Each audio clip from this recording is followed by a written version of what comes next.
શ્રાવણ સુદ પૂનમ અને રક્ષાબંધનના પવિત્ર પર્વ નિમિત્તે સુપ્રસિદ્ધ યાત્રાધામ બગદાણા ખાતે ભક્તોનો અદ્ભુત પ્રવાહ જોવા મળ્યો। બજરંગદાસ બાપાના દર્શન કરવા માટે દૂર દૂરથી લાખોની સંખ્યામાં શ્રદ્ધાળુઓ ઉમટી પડ્યા, જેના કારણે ચારે તરફ માનવ મહેરામણ નજરે પડે છે। આજના દિવસે બ્રહ્મ સમાજ દ્વારા જનોઈ બદલવાની પરંપરા પણ નિભાવવામાં આવી। ભક્તોને કોઈ પણ પ્રકારની મુશ્કેલી ન પડે તે માટે ગુરુ આશ્રમ ટ્રસ્ટ દ્વારા ચા, નાસ્તા અને મહાપ્રસાદની ઉત્તમ વ્યવસ્થાઓ કરાઈ। આ ઉપરાંત ટ્રાફિક અને સુરક્ષા વ્યવસ્થા જાળવવા માટે પોલીસ તંત્ર પણ પૂરતા બંદોબસ્ત સાથે ખડે પગે ફરજ બજાવી રહ્યું છે।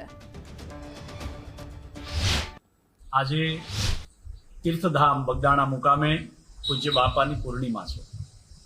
પૂજ્ય બાપા 1977ની અંદર એમનું દેહાવસાન થયું, ત્યારથી આ જગ્યા ઉત્તરોત્તર પ્રગતિના પંથે છે।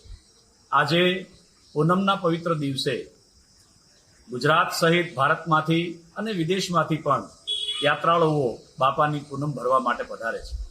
લાખોની સંખ્યામાં શ્રદ્ધાળુઓ એકઠા થતા હોય અને મહાપ્રસાદનો એ સૌ લાભ લેતા હોય એવું સૌરાષ્ટ્રનું એ મોટું તીર્થક્ષેત્ર કહીએ, આજે તો ગુજરાત સહિત ભારત અને દુનિયાની અંદર પ્રસિદ્ધ છે એવા તીર્થક્ષેત્ર બગદાણા મુકામે આજે લાખોની સંખ્યામાં શ્રદ્ધાળુઓ એકઠા થયા છે।